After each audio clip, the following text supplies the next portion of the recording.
Alien Intelligence and the Nuclear Connection. An audio article by Nick Madrid.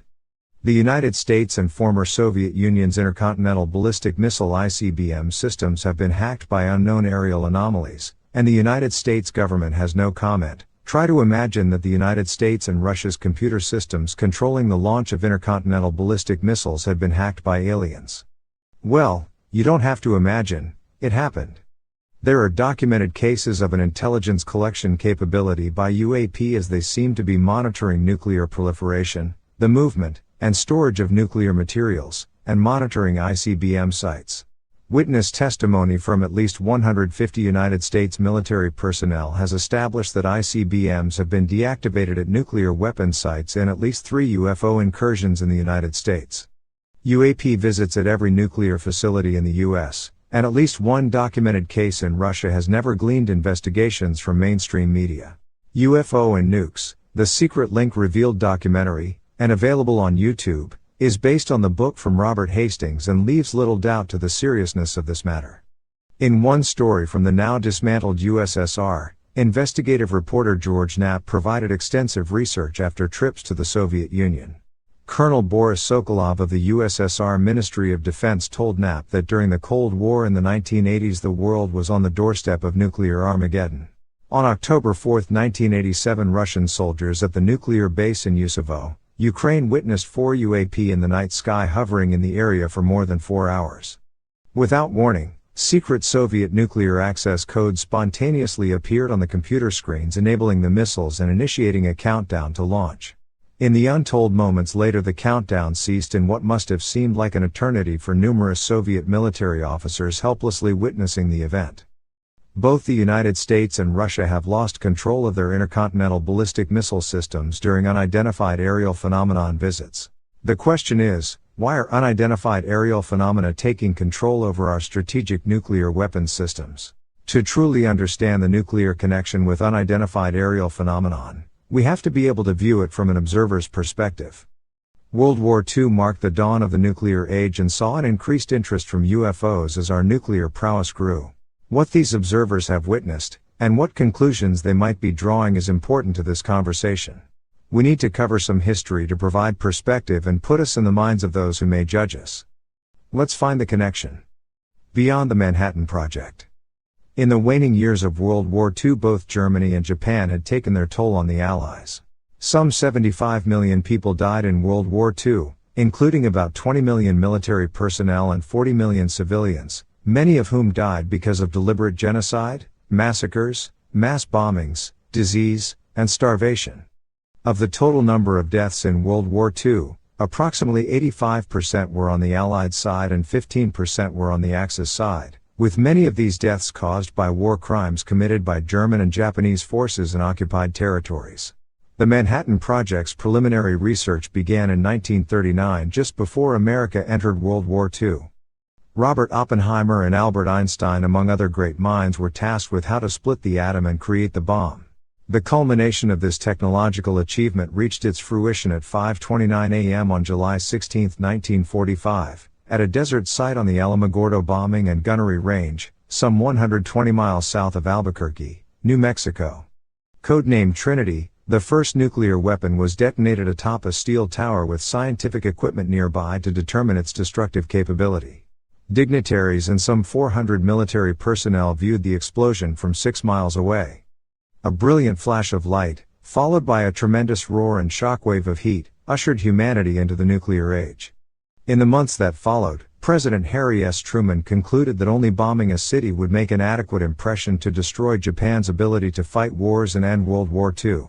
Hiroshima, the primary military target, with a population of about 318,000 people, was also the 7th largest city of Japan at the time and served as the headquarters of the Second Army and the Chugoku Regional Army. This made it one of the most important military command stations in Japan. Ultimately, the United States would detonate 2 nuclear weapons over the Japanese cities of Hiroshima and Nagasaki on August 6 and again on the 9th in 1945. The explosion killed 70,000 people instantly in Hiroshima, and 40,000 in Nagasaki. By December 1945, the death toll had risen to 140,000, However, many more would die of radiation poisoning, and the totals neared 400,000 deaths. Now I am. Become death, the destroyer of worlds. Robert Oppenheimer. While these detonations remain the only use of nuclear weapons in armed conflict, they illustrate a horrifying, yet arguably necessary calculation to end World War II in an attempt to save Allied lives. In the years that followed, differences in ideologies between the United States and the Soviet Union, the emergence of nuclear weapons, and America's fear of communism would ignite a Cold War. Tensions grew as political figures positioned their countries to defend against potential nuclear strikes. As the arms race reached its peak, the Soviet Union sought to prove its nuclear dominance by detonating a 58.6 megaton bomb. The largest bomb ever detonated was the Soviet Union's 1961 behemoth Tsar Bomba video. It was powerful enough to shatter windows more than 500 miles away, farther than Washington, D.C. is from Detroit. It was 1,500 times more powerful than the Hiroshima and Nagasaki bombs combined. Its glowing fireball looked like a miniature sun rising above the horizon. In October of 1962, the world would nearly avert nuclear annihilation in what's now known as the Cuban Missile Crisis. United States spy planes had found a series of offensive nuclear missile sites in Cuba. The missiles were in preparation to become active with a purpose of providing the first strike capability on American cities. President Kennedy enacted a quarantine or blockade preventing Soviet shipping from entering Cuban ports and demanded their removal. The U.S. Armed Forces were put on full alert and were preparing for any eventualities. In a televised speech of extraordinary gravity on October 22, 1962, President Kennedy said, "It shall be the policy of this nation to regard any nuclear missile launched from Cuba against any nation in the Western Hemisphere as an attack by the Soviet Union on the United States, requiring a full retaliatory response upon the Soviet Union." End quote.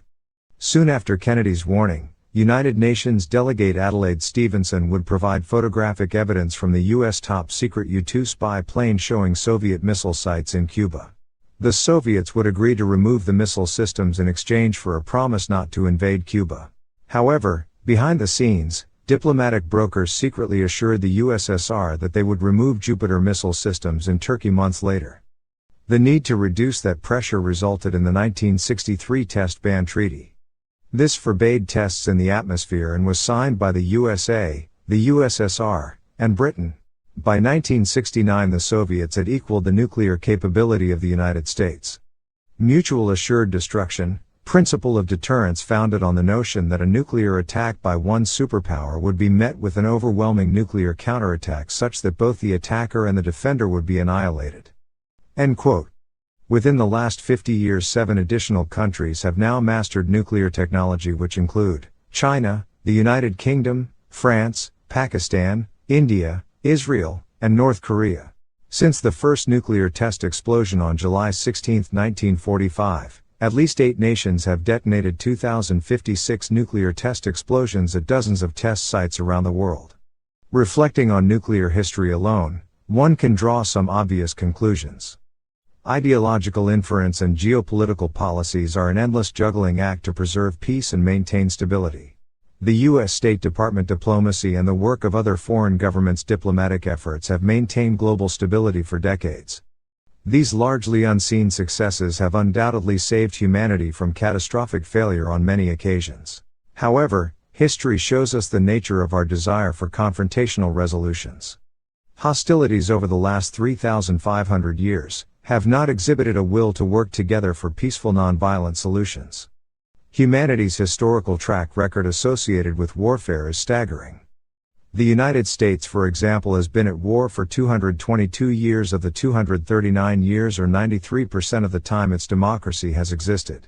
Globally, there have been approximately 268 scattered years without war, over the past 3,421 years.